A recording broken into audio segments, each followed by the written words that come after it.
My name is Amanda. I'm a general manager at Jiffy Lube of Indiana. I'm here today to tell you a few basic maintenance car tips for your vehicle.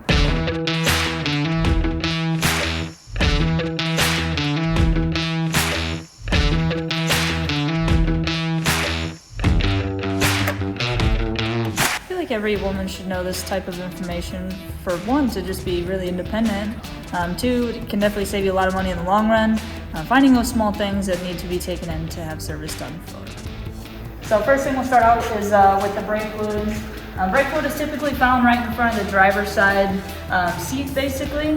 When brake fluid is low, it's an indication that your pads and rotors are starting to wear, so we do not top brake fluid off. When you get your brakes done, that fluid will rise back up to the recommended level. But to check the brake fluid, there's a minimum line and a maximum line. The easiest way to get an accurate reading on it is maybe grab a flashlight. So this brake fluid is a little low. The fluid level is down here, whereas the max line is all the way up here. So this brake fluid is low, indicating that the pads and rotors are starting to wear. At that point, we would recommend a full brake inspection, checking the thickness of the pads and rotors. So you should take your car in for service at least once a year. Same thing as the doctor. You would take yourself to the doctor once a year to get a yearly checkup. Your car kind of needs that same thing. Checking all the fluids, the voltage on the battery, the condition of the fluids, and especially your tires.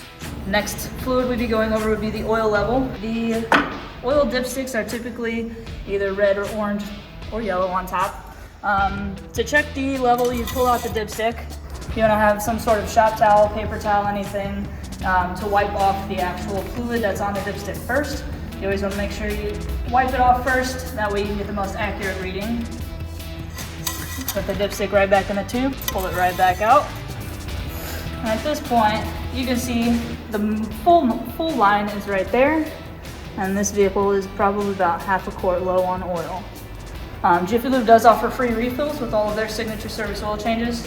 So if you do get your vehicle serviced with Jiffy Lube, you can stop by within the next 3,000 miles of your service to have all the fluids checked and topped off for free.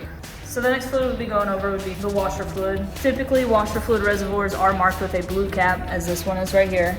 It also has this symbol, which is the washer fluid symbol. Really, you want to make sure that this doesn't get too low to where it could freeze. If the fluid in the reservoir freezes, the reservoir will crack, which means you would have to replace the reservoir. In the wintertime, we highly recommend using the winter washer solvent. That way that fluid does not freeze in your reservoir. But just to top it off, pull the cap open and just add it right there until it's all the way full. When you come in, we're really not trying to throw a bunch of jargon or extra services on top of you to have done. We're really just trying to inform you and keep you educated on your vehicle's condition and how it's doing for you at that time.